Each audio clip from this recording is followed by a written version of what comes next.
এটা হচ্ছে আমার ফুড কোর্ট, যেখানে হান্ডি পেঁপের সাথে জুস আইটেমও পাওয়া যায়।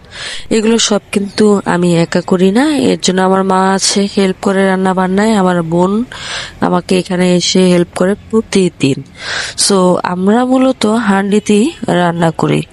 যদিও বৃষ্টি ওয়েদারের জন্য খুবই ডাউন যাচ্ছিল, সবকিছু মিলে আলহামদুলিল্লাহ ভালো যাচ্ছে। যার কারণে হচ্ছে আবার নতুন করে নতুন দমে হচ্ছে রান্না বান্না শুরু। আর অন্য পাশে হচ্ছে জুস আইটেম। জুস আইটেমটা আমার উপরে নির্ভর, এটা আবার নাকি ওরা পারে না বানাতে।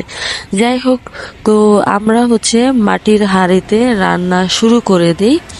আর মাটির হাঁড়িতে রান্না কিন্তু অন্যরকম একটা ফ্লেভার নিয়েই আসে। সেখানে হচ্ছে আমার মায়ের হাতের রান্না এমনি মজা, তার মধ্যে মাটির হাঁড়িতে রান্না লাকড়ি দিয়ে, তো ব্যাপারটাও অন্যরকম, অন্য লেভেলে নিয়ে যায়। আপনারা যেখানেই আছেন, যে প্রান্তে আছেন, চলে আসবেন আমার এই ছোট্ট ফুড কোর্টে। লোকেশনটাও একেবারে ইজি, আগারগাঁ নতুন রাস্তা, পরিসংখ্যান ভবনের সামনে সোনালী ব্যাংক একটা বুথ আছে, বুথের একেবারেই সামনে আমার এই ফুড কার্টটা নিয়ে আমি অবস্থান করছি আপনাদের কাছে।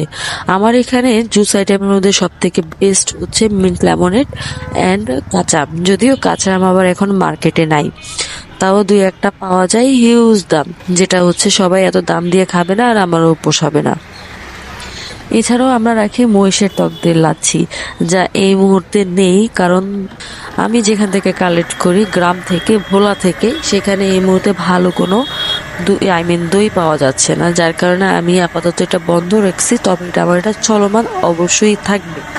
আমাদের ভোলাতে কিন্তু প্রবাদ আছে যে জামাই আদর হয় না প্রতিবেলা মহিষের টক দই ছাড়া। তো আপনারা যদি জামাই নাও হয়ে থাকেন, এখানে এসে কিন্তু চাইলে খেয়ে জামাই আদর উপভোগ করতেই পারেন, এতে কোনো বাধা নাই।